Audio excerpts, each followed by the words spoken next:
অনেকদিন পর আজকে একটা ব্লগ ভিডিও নিয়ে আসলাম।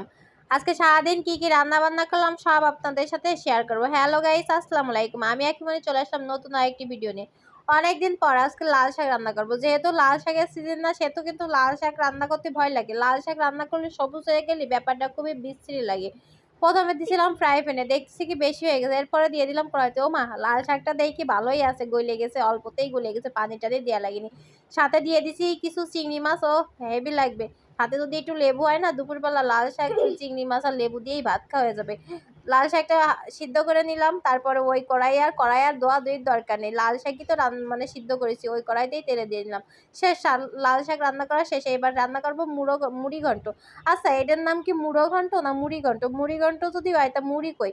এই যে বড় একটা মাছের মাথা, এটা হচ্ছে রুই মাছের মাথা। রুই মাছের মাথার সাথে হচ্ছে মুগ ডাল ভাজা রাখিছিলাম, আর ডালের পরিমাণ অল্প ছিল দেখে হচ্ছে কি একটু দিয়ে দিলাম, আলু দিয়ে দিলাম। আলুটা দেওয়ার কারণে আমার জামাই আবার আমার সাথে ক্যালকুল হয়েছে, ব্যাটাটা যে মুহে এত স্বাদ, মানে অল্প একটু আলু দিচ্ছে, করছে কি এর মধ্যে আলু দিছো, টেস্টটা নষ্ট হয়ে গেছে। বিশ্বাস করেন, আলু দিয়ে টেস্টটাও বাইরে গেছে।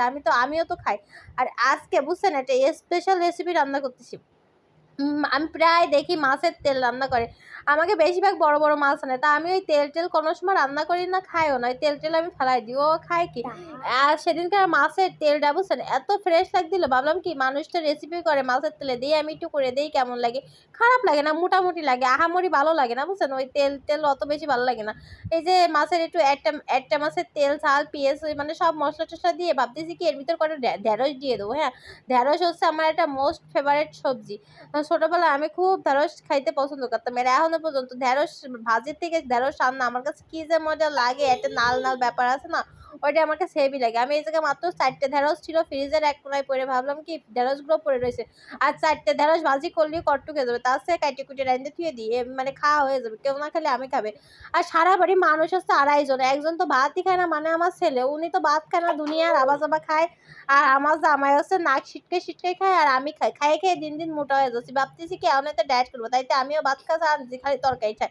এবার মাছের তেলে দেখতেছি খুঁজে পাওয়া যাচ্ছে না, তিনটে চারটে চিংড়ি মাছ দিয়ে দিলাম, তেল সব গলে গেছে বুঝছেন, অল্প একটু আছে। আর এই পাশে আমার সেই কাঙ্ক্ষিত মুড়ো ঘন্ট কি মুড়ি ঘন্ট হয়ে গেছে। দেখছেন কি সুন্দর একটা কালার আছে, সাথে কালো কালো কি দিচ্ছি কন দিয়ে টালা জিরের গুঁড়ো, কি যে একটা ঘ্রাণ আসবে, হেভি একটা টেস্ট আসে। এই যে কালো কালো জিরের গুঁড়ো দিছি। এবার আমার জামাই খাতে এসে করছে, আল্লাহ তুমি তরকারি পুরাই ফেলিছো কেন, কালা কালা হয়ে গেছে, কেমনটা লাগে। আমি কে বেটা, তরকারি পুরাই ফেলি নিয়ে হচ্ছে টালা জিরের গুঁড়ো গেছে, আগে খাও তারপরে বক বক করো। মানে অফিসে তাই এসে তরকারি টরকারি দেখে কি কি রাঁধছি, কালার দেখে উনি বিশিষ্ট মানে রন্ধন শিল্প বিশেষজ্ঞ, উনি কালার দিয়ে করে দেয়।